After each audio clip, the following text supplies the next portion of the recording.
E se lhe disser que a história do Éden não é como nos foi contada? Que a cobra não era a vilã, mas a portadora da verdade? Que Jesus, nos textos gnósticos, ensinou conhecimentos proibidos que mudariam a nossa percepção do bem e do mal? Hoje, vamos desvendar um segredo que a história tentou esconder: a ligação entre o Jesus gnóstico, a serpente do Éden e a verdade oculta do Gênesis. E antes que o demiurgo do algoritmo esconda este vídeo, façam like, subscrevam e ativem o sino, porque conhecimento é poder. Vamos começar! Imagine que viaja no tempo até aos primeiros séculos depois de Cristo. Não há catedrais, nem papas, nem bíblias encadernadas em pele. O cristianismo ainda não é a religião oficial do Império Romano e, em pequenos grupos clandestinos, em casas escondidas e grutas isoladas, há homens e mulheres a sussurrar uma mensagem proibida. Não é o cristianismo que se conhece hoje, e é algo mais profundo, mais misterioso, mais perigoso. Estes homens e mulheres autodenominam-se gnósticos, palavra derivada do grego gnosis, que significa conhecimento. Para eles, a salvação não vem pela fé cega, nem pela obediência às leis religiosas impostas pelos padres, mas pela descoberta de uma verdade secreta que esteve oculta à humanidade desde o início dos tempos. Uma verdade tão poderosa que, se fosse conhecida, destruiria o mundo de mentiras em que vivemos. Agora, vamos fazer uma pausa. Pergunte a si mesmo: e se Jesus não tivesse vindo fundar uma religião?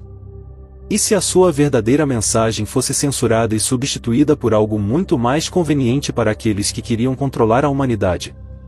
Os gnósticos acreditavam que o mundo material é uma prisão, uma ilusão criada por um Deus impostor. Este Deus não é o Pai bondoso e amoroso de quem Jesus falou nos evangelhos oficiais, mas um tirano, um arquiteto imperfeito que criou um universo cheio de dor, sofrimento e morte. Chamavam-lhe demiurgo, e para eles esse ser não era o verdadeiro Deus, mas um impostor. E lembra-se do Deus do Antigo Testamento, aquele que impõe leis rígidas, castiga com inundações e exige sacrifícios? Os gnósticos identificaram-no com este demiurgo. E é aqui que a história começa a tomar um rumo que desafia tudo o que nos foi ensinado.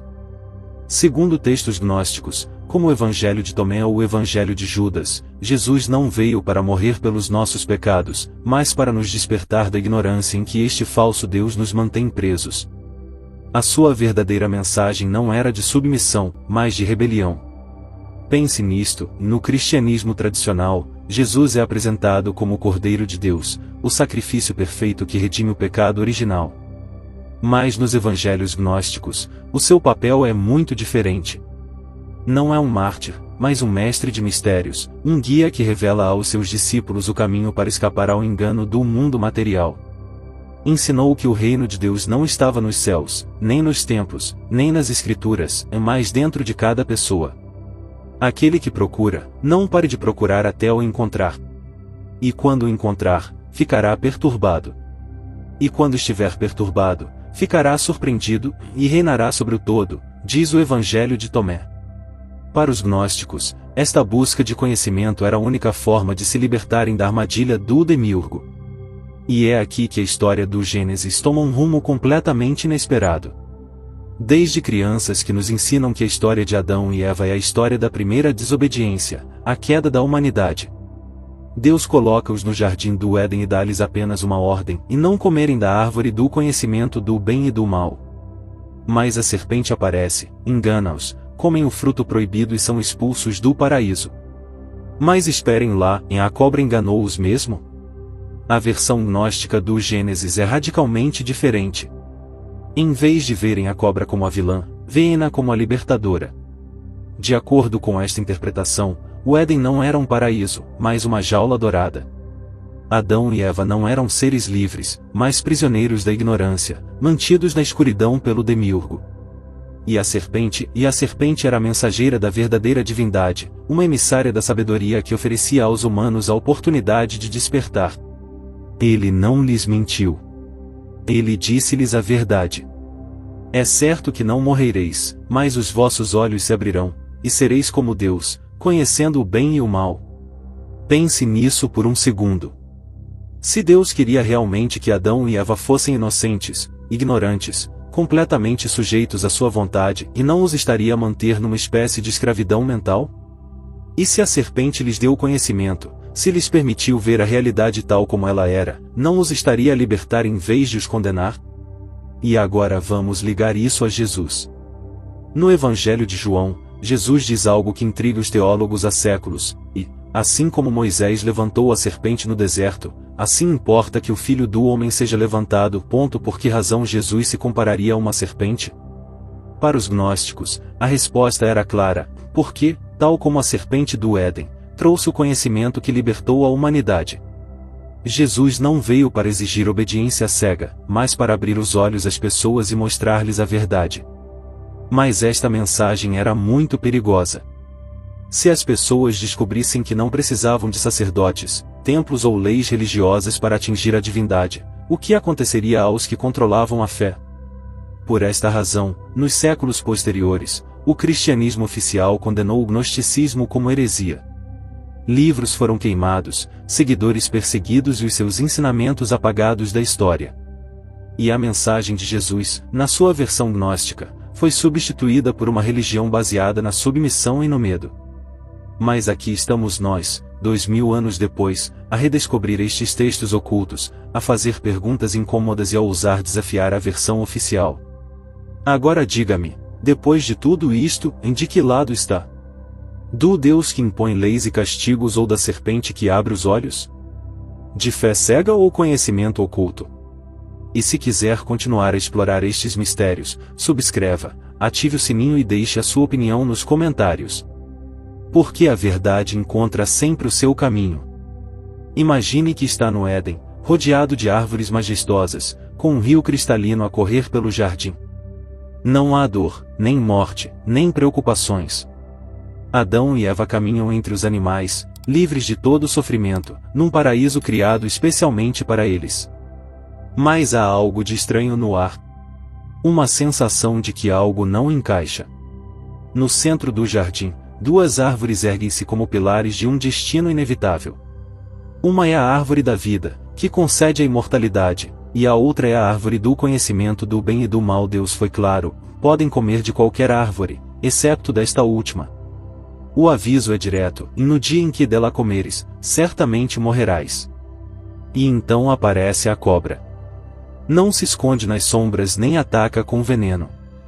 Não vem com garras ou presas, mas com palavras.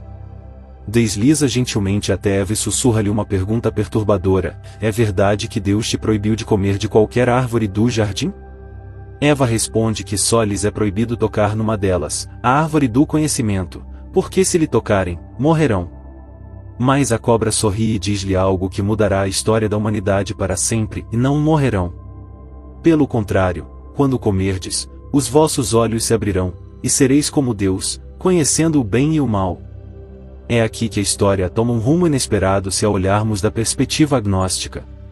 Desde crianças que nos ensinaram que a serpente é a vilã, a enganadora, a responsável pela queda do homem. Mas, e se assim não fosse? E se a serpente estivesse a dizer a verdade e o verdadeiro enganador fosse outra pessoa? Para os gnósticos, o Deus do Antigo Testamento, aquele que criou o mundo físico, não era o Deus Supremo, mas um ser inferior conhecido por Demiurgo. Um Deus ciumento e manipulador que manteve os humanos na ignorância para que nunca descobrissem a sua verdadeira origem divina. Nesta interpretação, o Éden não era um paraíso, mas uma prisão disfarçada.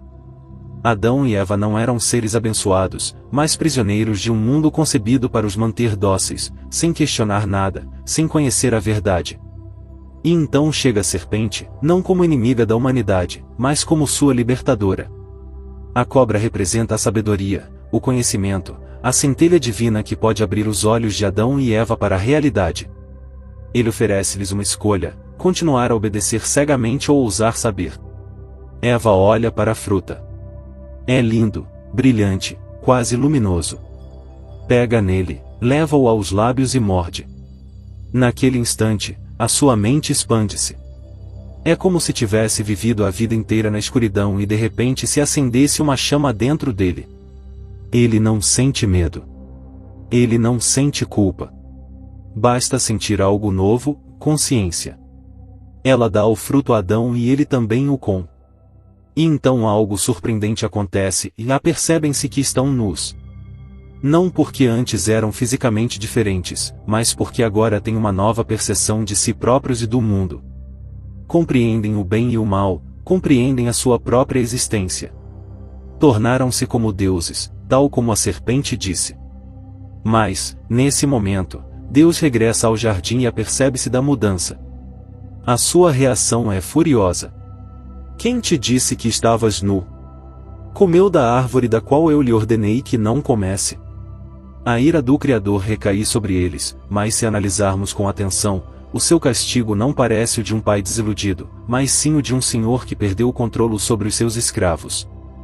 Deus expulsa-os do Éden, não porque os odeie, mas porque agora sabem demasiado. E o mais interessante é o que diz a seguir: eis que o homem se tornou como um de nós, conhecendo o bem e o mal. O próprio Deus admite que a serpente estava a dizer a verdade.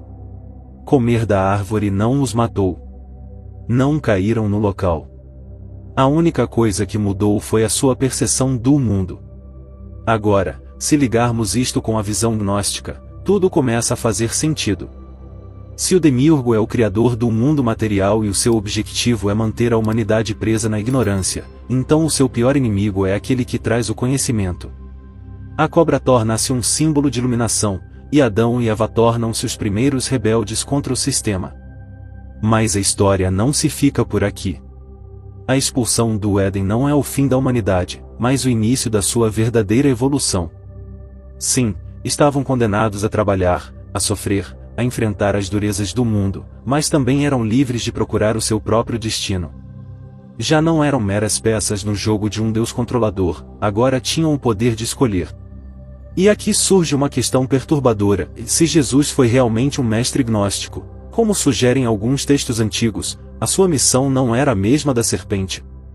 Jesus falou por parábolas, desafiou as autoridades religiosas e ensinou que o reino de Deus não estava no céu, mas dentro de cada pessoa.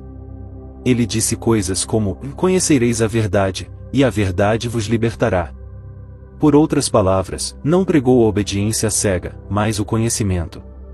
Os gnósticos viam Jesus como um iluminador, alguém que veio recordar-nos quem realmente somos, e seres divinos presos num mundo falso.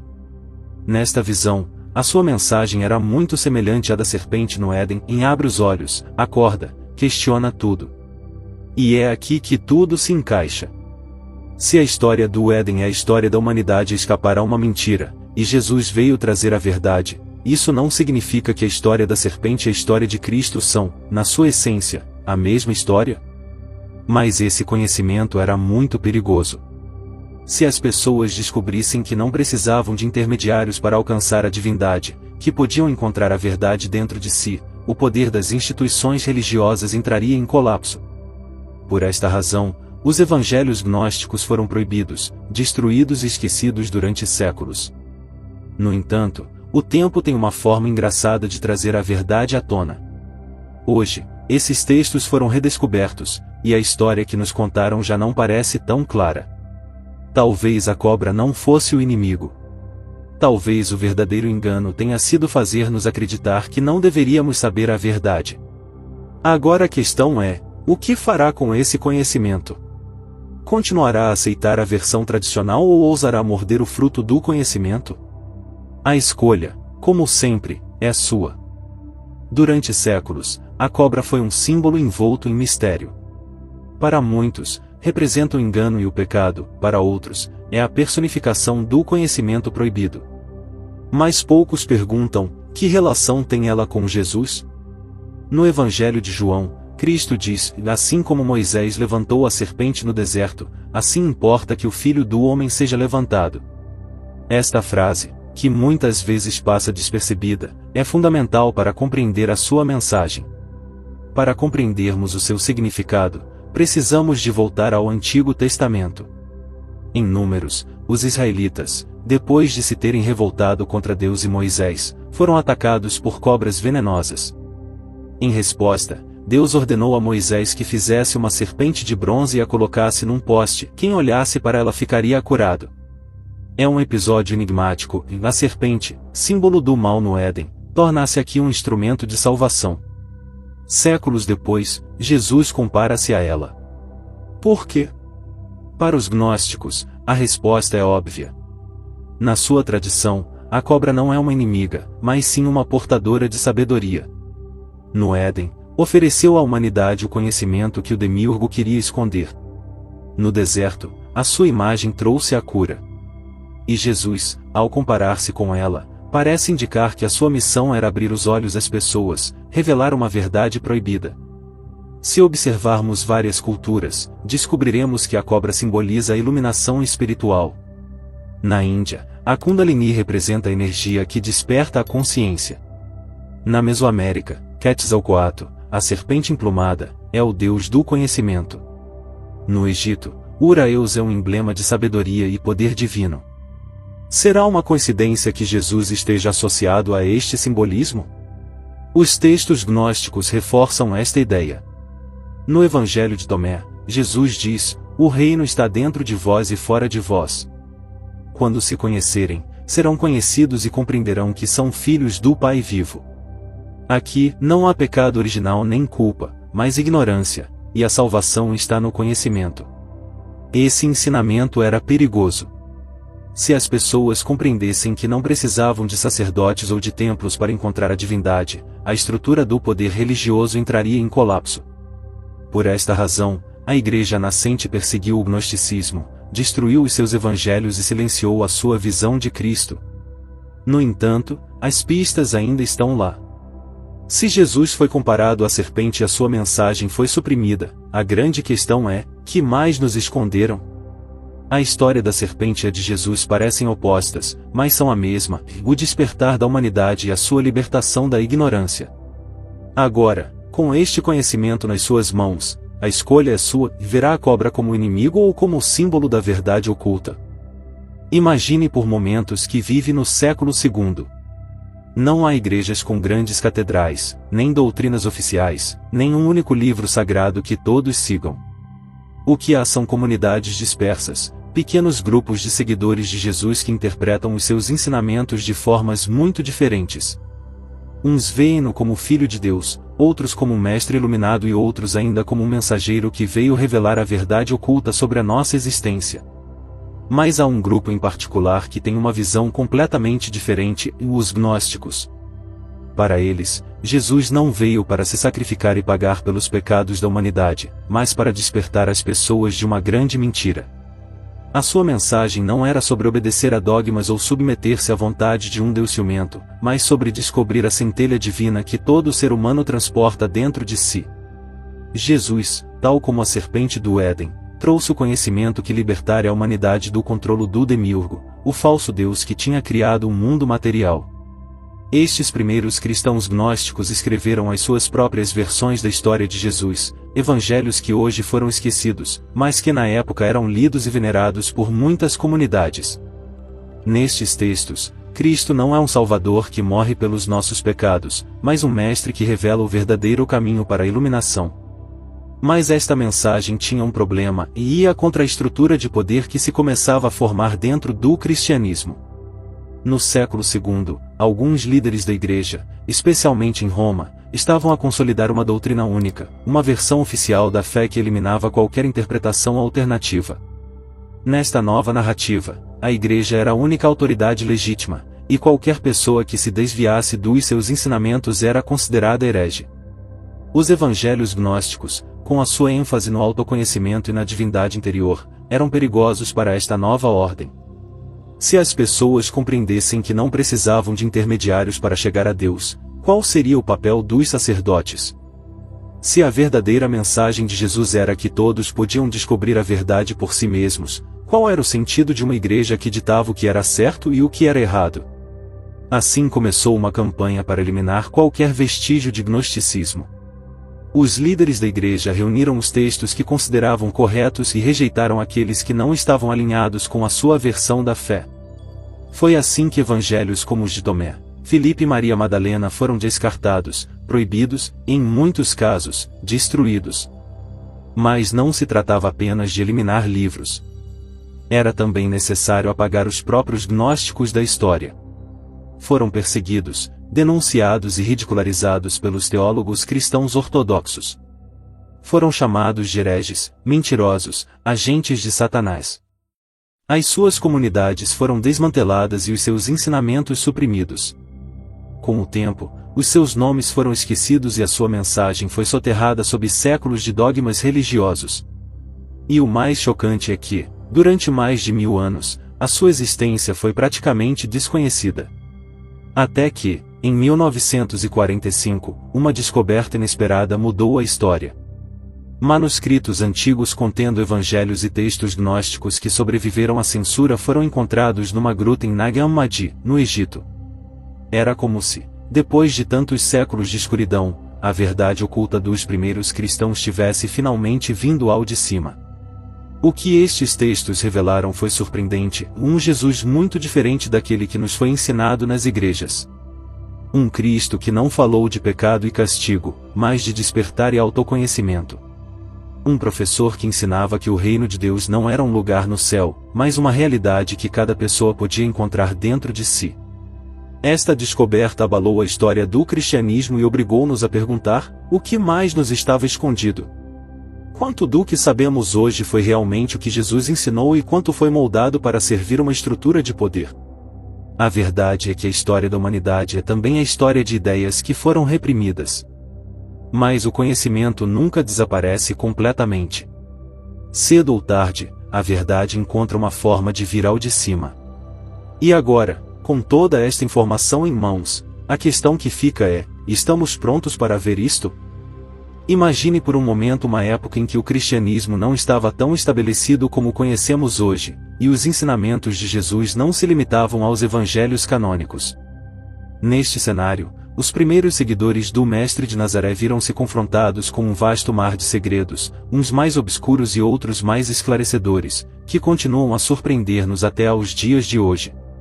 Entre estes textos esquecidos ou proibidos está um evangelho que, apesar do seu poder e profundidade, permaneceu oculto durante séculos, o Evangelho de Maria Madalena. Este evangelho, que remonta aos primeiros séculos da nossa era, é muito diferente dos evangelhos que conhecemos.